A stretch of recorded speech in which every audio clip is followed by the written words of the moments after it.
নবনীরাদনিন্দিত কান্তিধারম রসসাগর নাগর ভূপবরম। हरे कृष्णा, दंडवत प्रणाम। हम लोग श्रीमद् भागवतम के तीसरे स्कंद में हैं। 33वां अध्याय चल रहा है।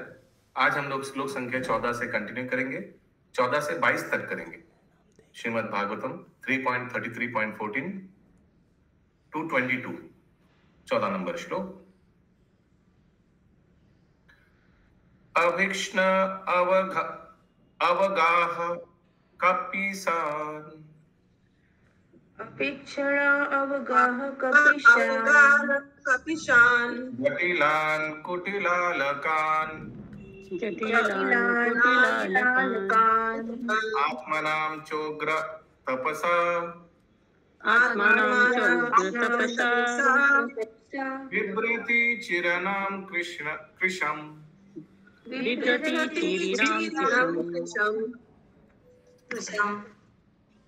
अनुवाद। वे दिन में 3 बार स्नान करने लगी। और किनके बारे में बोला जा रहा है? किनके बारे में बोला जा रहा है? देवहूति। ओके, तो कपिल देव भगवान चले गए अभी, ठीक है। कर्दम मुनि तो चले गए थे, अभी कपिल देव भी चले गए, अभी देवहूति माता जी का 3 बार स्नान करते हैं। अनुवाद। वे दिन में 3 बार स्नान करने लगी और इस प्रकार उनके घुंघराले काले काले बाल क्रमशः भूरे पड़ गए।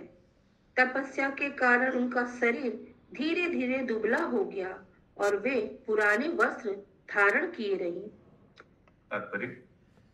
तात्पर्य।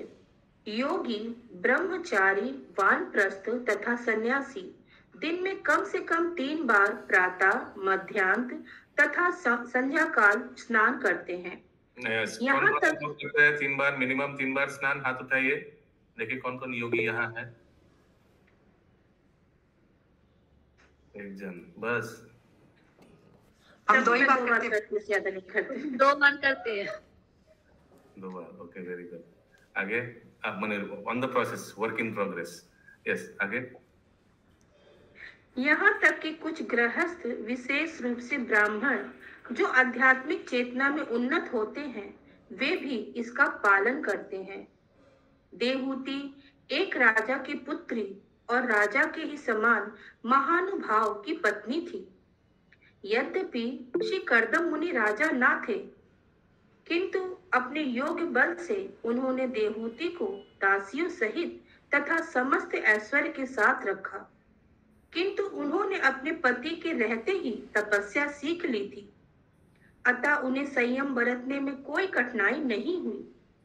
फिर भी अपने पति तथा पुत्र के चले जाने के पश्चात उन्हें कठोर तपस्या करनी पड़ी, जिससे वे दुर्बल हो गई। आध्यात्मिक चेतना में अधिक मोटा होना अच्छा नहीं है। हरे कृष्ण। यस, आगे। अपितु मनुष्य को पतला होना चाहिए, क्योंकि मोटा होने पर आध्यात्मिक ज्ञान की प्रगति में बाधा पहुंचती है। मनुष्य को ना तो अधिक खाना चाहिए, ना अधिक सोना चाहिए और ना ही अधिक आरामदायक स्थिति में रहना चाहिए। ऐच्छिक रूप से मनुष्य को कुछ तपस्या स्वीकार करनी चाहिए, कम भोजन करना चाहिए तथा कम सोना चाहिए। यही किसी भी योग की साधन की विधियां हैं, चाहे वह भक्ति योग हो, ज्ञान योग हो या हठ योग हो। Hare Krishna. Hare Krishna. Very very important. किसी का कोई प्रश्न है? इसमें तो होना नहीं चाहिए। पूछे नहीं कौन कौन मोटा है यहाँ पे। हरे कृष्ण। कौन कौन नहीं है पूछे।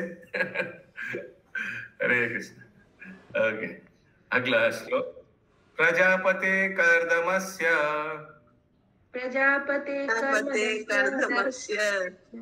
तपो योग विजृंभितम् स्वगार्हस्थायम् अनायुपम्यम्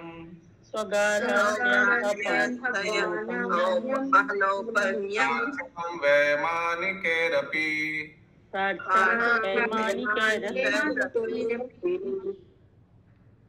अनुवाद। प्रजापतियों में से एक ऐसे श्री कर्दम मुनि का घर तथा उनकी गृहस्थी उनकी तपस्या और योग के बल पर इस प्रकार समृद्ध थी कि उनके ऐश्वर्य से अंतरिक्ष में विमान से यात्रा करने वाले लोग भी ईर्ष्या करते थे। लेकिन इसके बावजूद उन्होंने तपस्या किया। तात्पर्य इस श्लोक में आया कथन की श्री कर्दम मुनि की गृहस्थी को देखकर अंतरिक्ष में यात्रा करने वाले पुरुष भी ईर्ष्या करते थे, वस्तुतः स्वर्ग के निवासियों के लिए है। उनके विमान आजकल के हमारे विमानों जैसे नहीं होते थे। हमारे विमान तो केवल एक देश से दूसरे देश तक उड़ान भरते हैं, किंतु उनके विमान एक ग्रह से दूसरे ग्रह तक यात्रा करने में समर्थ थे। श्रीमद् भागवतम में ऐसे अनेक उल्लेख हैं जिनसे प्रकट होता है कि एक ग्रह से दूसरे ग्रह तक यात्रा करने की सुविधाएं विशेष रूप से उच्चतर ग्रह मंडलों में थी और कौन जाने अब भी वे यात्रा कर रहे हो। हमारे विमानों तथा अंतरिक्ष यानों की गति अत्यंत सीमित है, किंतु हम पहले ही देख चुके हैं कि श्री कर्दम मुनि बाहरी अंतरिक्ष में ऐसे विमान से यात्रा करते थे जो एक नगर जैसा था और उन्होंने सभी लोगों की यात्रा की थी। वह ना तो सामान्य विमान था और ना ही वह यात्रा समान अंतरिक्ष यात्रा थी। चूंकि श्री कर्दम मुनि अत्यंत शक्तिशाली योगी थे, अतः उनके ऐश्वर्य से स्वर्ग के निवासी भी ईर्ष्या करते थे। हरे कृष्ण। लेकिन देखिए, इन लोग ने सब त्याग दिया जब दरकार था, जब दरकार पड़ा। कब दरकार पड़ा याद है आप लोग को इसे ऐश्वर्य का? वो उनको जो पुत्र संतान उत्पन्न करने के लिए वो सब देवावती माता ने बोला, तब उस समय दरकार था, उस समय यूज किया, तुरंत फिर चला गया जंगल कर्दम मुनि। कपिल देव अपने माता को शिक्षा दिया, तुरंत फिर छोड़ के चले गए जंगल। अभी देवावती माता, हालांकि उनको घर पे तो है, लेकिन ये सब ऐश्वर्य का एकदम इस्तेमाल नहीं कर रहे। ये साधु का लक्षण है, ये वैष्णव का लक्षण है। ऐश्वर्य जितना भी है भगवान के लिए, अपने लिए एकदम सिंपल जीवन। प्रभु अभी इस्कॉन मंदिर में जाएंगे तो भक्त लोग देखते हैं कितना बड़ा बड़ा मंदिर, कितना सुंदर, कितना महंगा महंगा पत्थर से बना हुआ है, कितना भगवान के लिए सेवा, कितना 56 भोग, कितना सुंदर सुंदर आभूषण भगवान को पहनाए जाते हैं।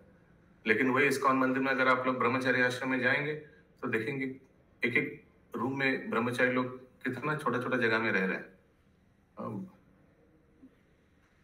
कितना साधारण भोजन कर रहे हैं। ब्रह्मचारी किचन में जाएंगे तो देखेंगे कितना साधारण बॉइल्ड एक्सेट्रा, और कितना सिंपल ड्रेस। सो इससे क्या समझ में आता है, जितना भी ऐश्वर्य किनके लिए है? भगवान के लिए। किसी का कोई प्रश्न है? सो कर्दम मुनि अंतरिक्ष एक विमान से कब ऐसे भ्रमण किया था, किसी को याद है? अपना इंद्रिय तृप्ति के लिए किया था? नहीं। और उनका पत्नी को आनंद देने के लिए किया था, याद है? कर्दम मुनि उनका पत्नी को लेकर घुमाया था इधर उधर। यस, जब वो दुबली हो गई थी, अपनी सेवा करते करते अपना उनका शरीर क्षीण होने लगा था, तब उन्होंने देखा तो उन्होंने पूछा कि आप ऐसे कैसे हो गए? तब वही इसी में। तो इससे क्या पता चलता है कि भक्तों के पास सब ये सब सिद्धियां कोई बड़ी बात नहीं है, लेकिन कभी इस्तेमाल नहीं करता है। अगला श्लोक। पया फेना निभासाय सय्या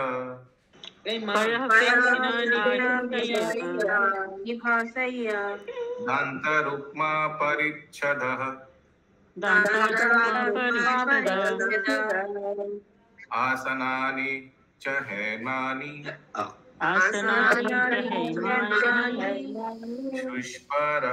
शुष्पर शास्त्रनानि च।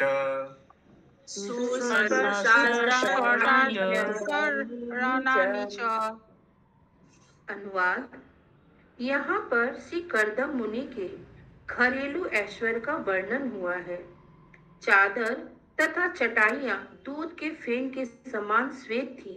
कुर्सियां तथा बेंचे हाथी के दांतों से बनी थी और वे सुनहरी जरीदार वस्त्र से ढकी थी तथा पलंग सोने के बने थे जिस पर अत्यंत मुलायम गद्दियां थी। हरे कृष्ण। स्वच्छ स्फटिक कुद्देषु स्वस्थ महामरकटेषु च रत्नप्रदीप आभान्ति लालनारत्नसंयुतः।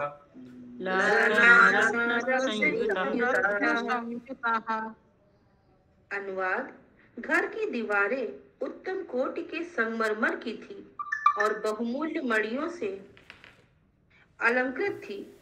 वहां प्रकाश की आवश्यकता न थी, क्योंकि इन मणियों की किरणों से घर प्रकाशित था। घर की सभी स्त्रियां आभूषणों से भली भांति अलंकृत थीं।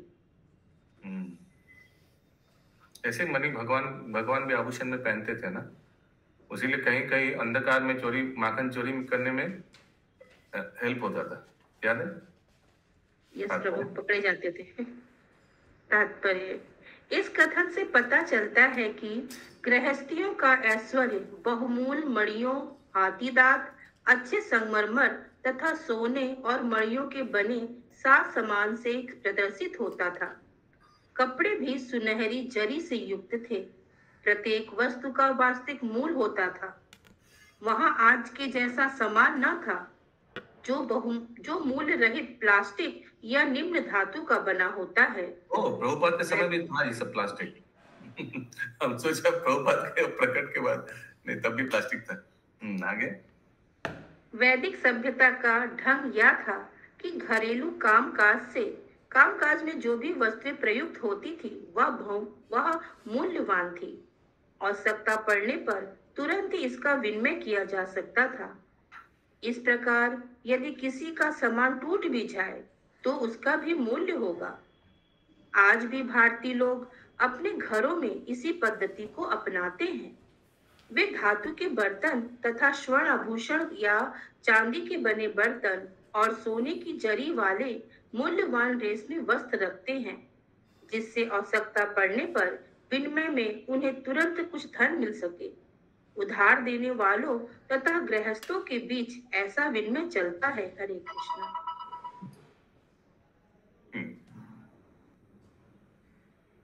गृहोद्यानं कुसुमितै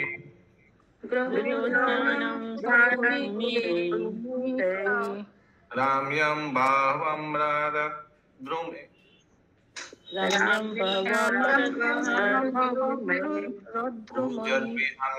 मिथुनाम्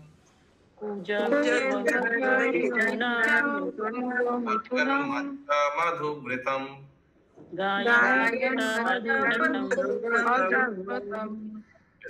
अनुवाद। प्रभु जी, ये लास्ट उधार देने वालों तथा गृहस्थों के बीच ऐसा विनिमय चलता है, इसका क्या मतलब हुआ? तो ऐसे घरेलू चीज लेकर पैसा देते थे, ऐसा विनिमय। किसी को पैसा का दरकार, हाँ, उधार ले सकते थे, फिर वापस कर देगा, ऐसे हो सकता है। So my point is, Prabhupada क्या बोलना चाह रहे हैं, ये सब सामान का एक्सचेंज वैल्यू है। लेकिन सोचिए अभी आपके पास प्लास्टिक चेयर है, तो अभी पैसे का दरकार है, कोई प्लास्टिक चेयर ले लीजिए, हमको थोड़ा पैसा दे दीजिए। कोई लेगा प्लास्टिक चेयर? नहीं लेगा। ओके, तो कोई एक्सचेंज वैल्यू नहीं है, वही बताना चाह रहे। अनुवाद। मुख्य घर का आंगन सुंदर बगीचों से घिरा था, जिनमें मधुर सुगंधित फूल तथा अनेक वृक्ष लगे थे, जिनमें ताजे फल उत्पन्न होते थे और वे ऊंचे तथा सुंदर थे। ऐसे बगीचों का आकर्षण यह था कि गाते पक्षी वृक्षों पर बैठे और उनके कलरव से तथा मधुमक्खियों की गुंजर से संपूर्ण वातावरण यथासंभव मोहक बना हुआ था। हरे कृष्ण। तो ये सब लक्षण है वैदिक सभ्यता का, कि घर के सामने आंगन होगा। कंपाउंड लिखा है इंग्लिश में, हिंदी में क्या लिखा है? आंगन। यस प्रभु, आंगन। उसमें वृक्ष हुआ ही होगा। अभी उतना कंपाउंड जगह हो तो तुरंत क्या करेगा आदमी? कोई प्रमोटर को बुलाएगा, सर और एक बिल्डिंग बना दीजिए सामने। वो जगह नहीं रखना है, क्या बेकार जगह रखना है, और एक बार बना दीजिए बिल्डिंग। तो ये सब लक्षण है वैदिक सभ्यता का। ओके, एम्पल स्पेस, भजन कीर्तन करने के लिए। कंपाउंड रहेगा तो वहाँ अनुष्ठान भी हो सकता है ना। और कोई जस्ट बेकार, जैसे आजकल हम देखते हैं बहुत ऐसे बेकार बेकार पेड़ पौधा लगाता है जिस कोई फसल नहीं, ना फूल है ना फल है ना। ऐसा बहुत पेड़ पौधा है ना बेकार, वो दिखेगा सियालदा में जाएगा जो जस्ट डिजाइनर फ्लावर्स, डिजाइनर पेड़ पौधा, कोई काम में नहीं है, कोई फूल भी नहीं देता है भगवान के लिए, तो सब लगाना बेकार है। The attraction of such garden was singing birds would sit on the tree and their chanting voices as well as the humming sound of the bees made the whole atmosphere as pleasing as possible. तो भजन साधन के लिए एकदम सबसे उपयुक्त है ऐसा स्थान, घर का वातावरण ऐसा होना चाहिए, थोड़ा पेड़ पौधा और ऐसे वातावरण होने से अच्छा है। अगला श्लोक 19 नंबर। यत्र प्रविष्टम आत्मानां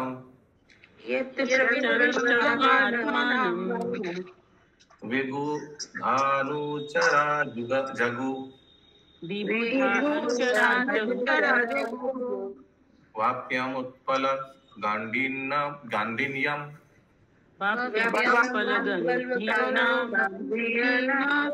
येनो फलालितम।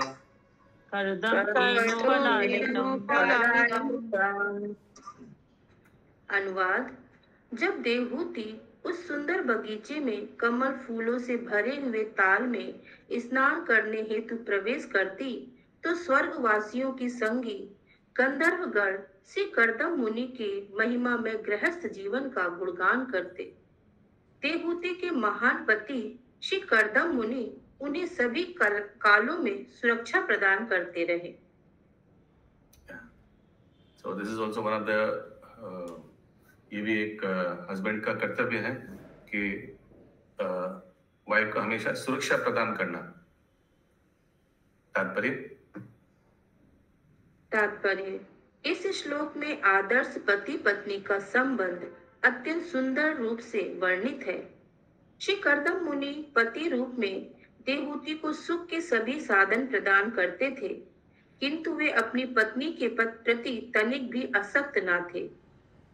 जो ही उनके पुत्र भगवान श्री कपिल बड़े हो गए, त्यों ही श्री कर्दम मुनि ने समस्त पारिवारिक संबंध तोड़ लिए। इसी प्रकार देवहूति एक महान राजा स्वयंभू मनु की पुत्री थी। वह योग्य और सुंदर थी, किंतु वह अपने पति की सुरक्षा पर पूर्णतया आश्रित थी। मनु के अनुसार स्त्री को So this is also important. So one should give protection and one should look for protection. This should happen simultaneously. समझ में आया कि one is giving protection and one is looking for protection. Both things should happen simultaneously. ठीक है? Yeah. मुझे लोग कौन option देंगे? मनु के अनुसार स्त्री को जीवन की किसी भी अवस्था में स्वतंत्रता नहीं दी जानी चाहिए। बालपन में स्त्री को अपने माता पिता के संरक्षण में, युवा अवस्था में अपने पति के संरक्षण में और बुढ़ापे में अपने सयाने पुत्र के संरक्षण में रहना चाहिए। मनु संहिता के इन सभी कथनों को देवहूति ने अपने जीवन में उतारा। प्रभु जी, खुशी माता जी। यस माता जी। हरे कृष्णा प्रभु जी। जैसे कि इसमें दिया गया बुढ़ापे में सयान पुत्र के संरक्षण में रहना चाहिए, तो यानी कि कपिल देव बड़े हुए तो शायद इसीलिए कर्दम मुनि छोड़ के चले गए, क्योंकि पुत्र के देखभाल करेंगे तो। लेकिन बाद में कपिल देव भी चले गए, फिर कैसे लास्ट में होंगे? हाँ, तो लेकिन बाद में कपिल देव भी चले गए। अभी यहाँ तो समथिंग एक्सेप्शनल साक्षात भगवान आए हैं। ओके, तो दो चीज हो सकता है। एक तो उन्होंने भी शायद किसी का सुरक्षा में रख के गए होंगे, प्रबंध किया होगा अपने माता के लिए, वो हाईलाइट नहीं किया, इधर बताया नहीं गया ये चीज। आई एम श्योर कुछ ना कुछ व्यवस्था करके गया होगा। और दूसरी ये भी हो सकता है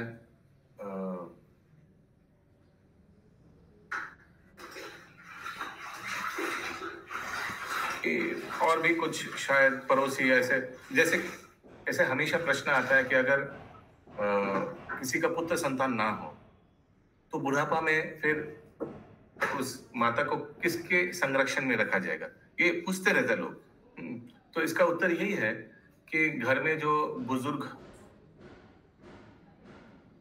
पुरुष हैं उनके संरक्षण में रखा जाएगा। जैसे कभी कभी क्या होता है, हस्बैंड बहुत at a very young age husband देहांत हो गया, ऐसे होता है ना। हाँ, सो फिर बच्चे का तो सवाल ही नहीं है। सो उस महिला को किसके संरक्षण में रखा जाएगा? तो घर में जो दूसरा पुरुष है, जो एल्डर्स है, गुरुजने हैं, तो उन लोग फिर देखभाल करते हैं। ओके, इसका यहाँ उल्लेख नहीं है, इसका मतलब नहीं है कि कोई लापरवाही होकर छोड़ के चले गए होंगे, भगवान तो ऐसा करेगा नहीं, लेकिन it is not mentioned here, यही समझ लेना है। ठीक है, किसी का कोई प्रश्न है इस प्रसंग में? हाँ, एक चीज यहाँ बहुत इंपॉर्टेंट है, देखिए हस्बैंड का कर्तव्य लिखा है और वाइफ का भी कर्तव्य लिखा है। Husband should give protection, wife should look for protection. That is also equally important, because अभी इंडिपेंडेंट हो जाने से कोई प्रोटेक्शन चाहिए नहीं, हम I can take care of myself, हम खुद काफी है, हमको चाहिए नहीं कोई प्रोटेक्शन। ये भी एक कॉन्सेप्ट आ गया। शुल्क के बारे में तो बहुत लेक्चर दिया है, मॉडर्न सिविलाइजेशन, इंडिपेंडेंट वुमन के बारे में। किसी का कोई प्रश्न है? ओके, अगला श्लोक। प्रभु कंप्लीट नहीं हुआ, थोड़ा बाकी है। हाँ, या मनु संहिता के इन सभी कथनों को देवहूति ने अपने जीवन में उतार लिया था। बालिका रूप में वह अपने पिता के आश्रित में थी। तदुपरांत ऐश्वर्यमान होने पर भी अपने पति के तथा अंत में अपने पुत्र श्री कपिल के आश्रय में थी। हरे कृष्ण।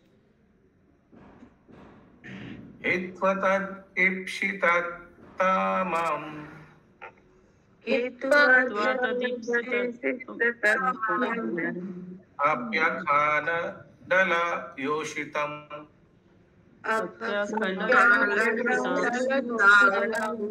किंचित् चाकर वादनम् विश्लेषणातुर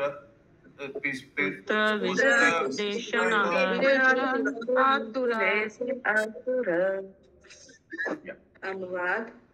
यद्यपि उनकी स्थिति सभी प्रकार से आदुती थी, किंतु साध्वी देवहूति ने इतनी संपत्ति होते हुए भी, जिसकी ईर्ष्या स्वर्ग की सुंदरियां भी करती थी, अपने सभी सुख त्याग दिए। उनका सुख इतना ही था कि उनका महान पुत्र उनसे विलग हो गया था। और एक बार, यद्यपि उनकी स्थिति सभी प्रकार से आदुती थी, किंतु साध्वी देवहूति ने इतनी संपत्ति होते हुए भी, जिसकी ईर्ष्या स्वर्ग की सुंदरियां भी करती थी, अपने सभी सुख त्याग दिए। उनका सुख इतना ही था कि उनका महान पुत्र उनसे विलग हो गया था।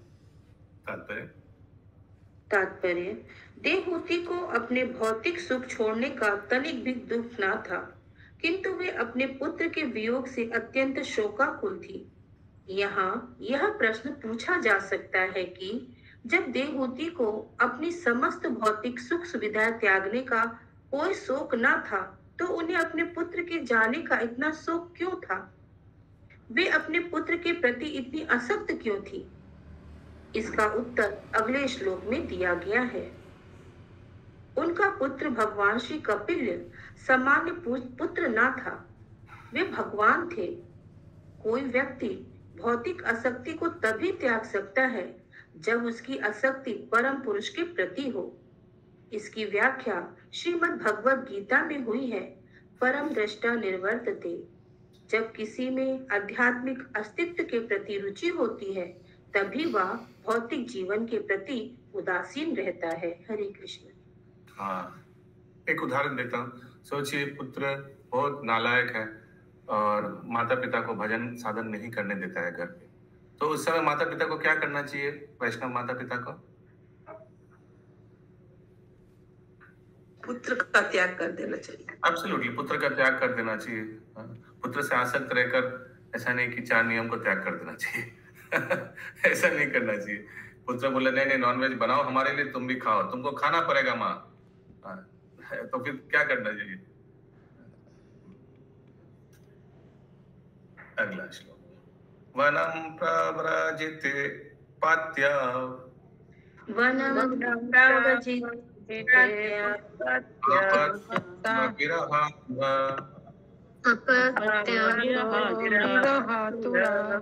ज्ञात्य तत्वापि अभुन्नास्ते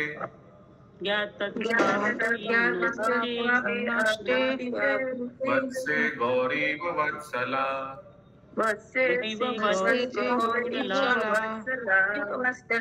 अनुवाद। देवहूति के पति ने पहले ही गृह त्याग करके संन्यास आश्रम ग्रहण कर लिया था, और जब उनके एकमात्र पुत्र भगवान श्री कपिल ने भी घर छोड़ दिया, यद्यपि उन्हें जीवन तथा मृत्यु के संपूर्ण सत्य ज्ञात थे और यद्यपि उनका हृदय सभी प्रकार के मन से रहित था, किंतु वे अपने पुत्र के जाने से इस प्रकार दुखी थी जिस प्रकार की बछड़े के मरने पर गाय दुखी होती है। तो साधन तो दुखी होना नहीं चाहिए, लेकिन यहाँ साक्षात भगवान चले गए ना, उनका एसोसिएशन नहीं मिल रहा है। तात्पर्य, जिस स्त्री का पति घर से दूर हो या सन्यासी हो गया हो, उसे अत्यंत दुखी नहीं होना चाहिए, क्योंकि उसके पति का प्रतिनिधि उसका पुत्र उसके निकट रहता है। शास्त्रों का वचन है, आत्म एव पुत्रो जायते। पति के शरीर का प्रतिनिधित्व पुत्र करता है। यदि स्त्री के वयस्क पुत्र हो तो वह विधवा नहीं होती। जब भगवान श्री कपिल उनके समीप थे तो देवहूति अधिक विकल नहीं थी, किंतु उनके विदा होते ही वे अत्यंत शोकाकुल हो उठी। वे इसलिए शोक संतप्त नहीं थी कि श्री कर्दम के साथ उनका संसारी संबंध था, अपितु श्री भगवान के प्रति अपने सत्यनिष्ठ प्रेम के कारण वे संतप्त थी। फिर से पहला सेंटेंस पढ़िए। ओके। वे इसलिए शोक संतप्त नहीं थी कि श्री कर्दम मुनि के साथ उनका संसारी संबंध था, अपितु श्री भगवान के प्रति अपने सत्यनिष्ठ प्रेम के कारण वो संतप्त थी।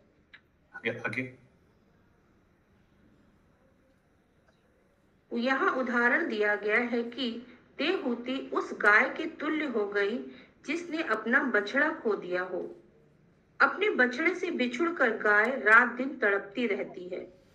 इसी प्रकार देवहूति दुखी थी और अपने मित्रों तथा संबंधियों से यही प्रार्थना करती, मेरे पुत्र को घर ला दो जिससे मैं जीवित रह सकूं, अन्यथा मैं मर जाऊंगी।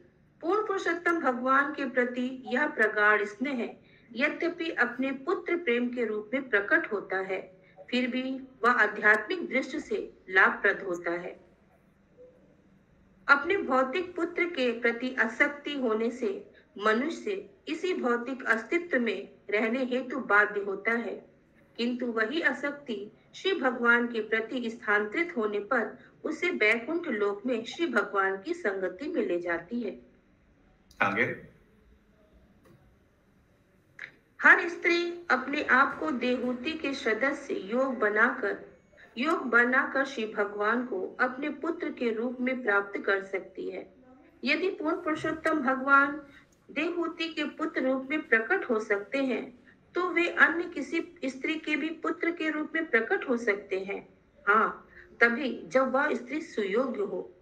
यदि किसी को पुत्र के रूप में श्री भगवान मिल जाए, तो उसे इस संसार में सुपुत्र पालन का लाभ मिल सकता है और साथ ही वैकुंठ लोक का लाभ, जिससे श्री भगवान का साक्षात पार्षद बना जा सकता है। हरे कृष्ण। तमेव ध्यायति देवम् तमेव ध्यायति देवम् देवम् अपत्यं कपिलं हरिं अपत्यं कपिलं हरि बभूवा चिरातु वत्स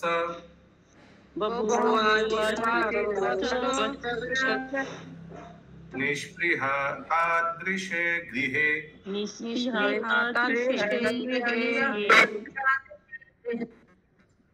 अनुवाद।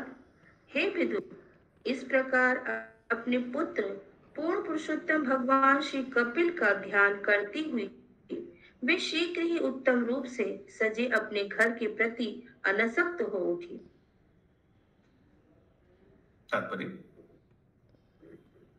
तात्पर्य यहाँ पर व्यवहारिक उदाहरण प्राप्त है कि किस प्रकार से कोई कृष्ण भावनामृत द्वारा अपनी आध्यात्मिक उन्नति कर सकता है। भगवान श्री कपिल श्री कृष्ण हैं और वे देवहूति के पुत्र रूप में प्रकट हुए। श्री कपिल के गृह त्याग के बाद देवहूति उनके विचार में मग्न थी और इस प्रकार वे सदैव कृष्ण भावना भावित रही, किंतु निरंतर कृष्ण चेतना में स्थिर होने से वे अपने आप को गृहस्थी से विरक्त कर सकी। आगे जब तक हम अपनी आसक्ति को पूर्ण पुरुषोत्तम भगवान में स्थानांतरित नहीं कर देते, तब तक भौतिक आसक्ति से छूटने की कोई संभावना नहीं रहती। अतः श्रीमद् भागवतम पुष्टि करता है कि केवल ज्ञान योग के अनुशीलन से मुक्त होना संभव नहीं। केवल इतना जान लेने से कि मनुष्य पदार्थ नहीं अपितु आत्मा या ब्रह्म है, उसकी बुद्धि शुद्ध नहीं हो जाती। यदि निर्विशेषवादी आध्यात्मिक बोध की पराकाष्ठा तक पहुंच भी जाए तो वह पुनः भौतिक आसक्ति में आ गिरता है, क्योंकि वह परमेश्वर की दिव्य प्रेम में सेवा में स्थित नहीं होता। भक्तगण श्री भगवान की लीलाओं का श्रवण करते हुए तथा उनके कार्यकलापों की महिमा का गान करते हुए और इस प्रकार उनके सुंदर दिव्य रूप का सतत निरंतर स्मरण करते हुए भक्ति योग को अपना लेते हैं। मनुष्य सेवा करके, उनका दास या मित्र बनकर तथा अपना सर्वस्व अर्पित करके ईश्वर के धाम जाने में समर्थ होता है। जैसा कि श्रीमद् भगवद गीता में कहा गया है, ततो मम तत्वतो ज्ञात्वा। शुद्ध भक्ति संपन्न करके मनुष्य पूर्ण पुरुषोत्तम भगवान को जान सकता है और इस प्रकार वह आध्यात्मिक ग्रहों में उनकी संगति में पहुंचने का अधिकारी हो जाता है। हरे कृष्ण।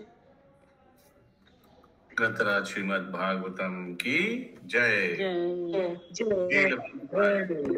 जय जय।